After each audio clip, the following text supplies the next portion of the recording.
Ticket ಕೊಡಲಿಲ್ಲ. ಯಾತಕ್ಕೆ ಈಗ ಕಾಂಗ್ರೆಸ್ನವ್ರಿಗೆ ಅನುಕಂಪ ಬಂದಿದೆ,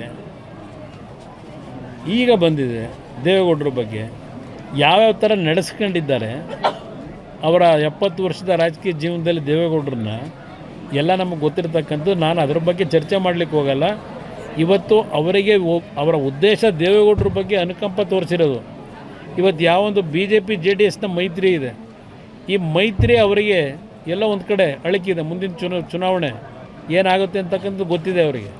ಆ ಹಿನ್ನೆಲೆಯಲ್ಲಿ ಈ ಮೈತ್ರಿಯಲ್ಲಿ ಬಿರುಕು ತರಬೇಕು ಅನ್ನೋದು ಒಂದು ದೃಷ್ಟಿ ಇಟ್ಕೊಂಡಿದ್ದಾರೆ. ಈಗ ಅರ್ಜಿ ನಾವು ಹಾಕಿದ್ದೀವ, ದೇವೇಗೌಡರನ್ನು ಕೊಡಿ ಅಂತ ಕೇಳಿದ್ದಾರಾ?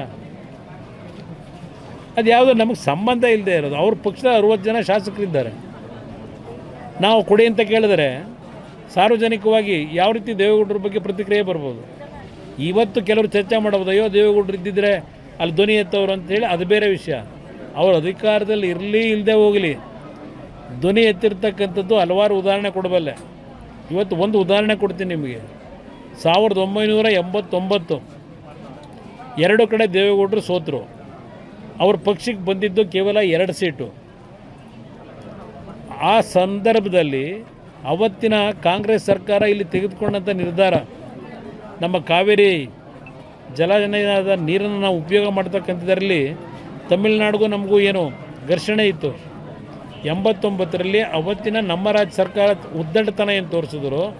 ಪ್ರಥಮವಾಗಿ ಟ್ರಿಬ್ಯುನಲ್ ರಚನೆ ಆದಂಥದ್ದು ಅವರ ನಡವಳಿಕೆಯಿಂದ.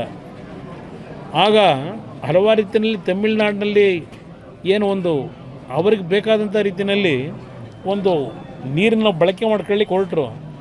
ನಿಮಗೆ ಒಂದು ನೆನಪಿಸ್ತೀನಿ, ಇವತ್ತು 2 ಕಡೆ ಸೋತಂಥ ದೇವೇಗೌಡರು ಮತ್ತು 2 ಸೀಟ್ ಗೆದ್ದಂಥ ಪಕ್ಷ.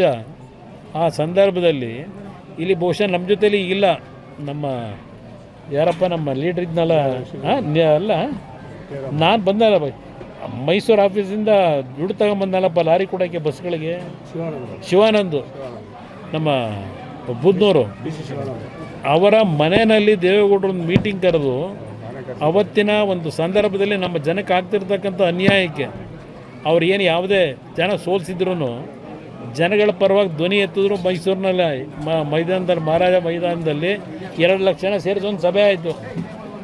ಅದು ದೇವೇಗೌಡರ ಬಂದಂಥ ಬದುಕು. ಅವರು ಅಧಿಕಾರಕ್ಕೋಸ್ಕರವಾಗಿ ಇನ್ನೊಬ್ಬರ ಮುಂದೆ ಮನೆ ಮುಂದೆ ಹೋದವರಲ್ಲ.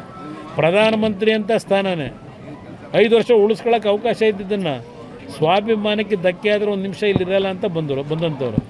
ಈಗ ರಾಜ್ಯಸಭಾ ಸೀಟಿಂದ ಅವ್ರ ಶಕ್ತಿ ಅವರು ಹೋರಾಟ ಮಾಡಬೇಕಾ? ಅವ್ರಿಗೆ ಬೇಕಾಗಿರೋದು ಭಗವಂತ ಕೂಡ ಆರೋಗ್ಯ. ರಾಜ್ಯಸಭಾ ಕೇಳಲಿಲ್ಲ ಅಂತದ್ದು ನಾವು ಕೊಟ್ಟಿದ್ವಿ ಕಳೆದ ಬಾರಿ ಕಾಂಗ್ರೆಸ್ನಿಂದ. ಯಾರು ಕೊಟ್ಟಿದ್ರು? ಎಲ್ಲಿ ಕೊಟ್ಟಿದ್ರು? 1 ನಿಮಿಷ. ಕಾಂಗ್ರೆಸ್ಗೆ ಇನ್ನೊಂದು ಕ್ಯಾಂಡಿಡೇಟ್ ಆಗ ನಂಬರ್ ಎಲ್ಲಿತ್ತವತ್ತು? ಅವತ್ತಿನ ದಿನ ನಮ್ಮ ಸರ್ಕಾರ ಹೋಗಿತ್ತು, ದೇವೇಗೌಡರನ್ನು ಸೋಲಿಸಿದ್ರು 19ರಲ್ಲಿ ತುಮಕೂರಿನಲ್ಲಿ ನಿಲ್ಲಿಸಿ.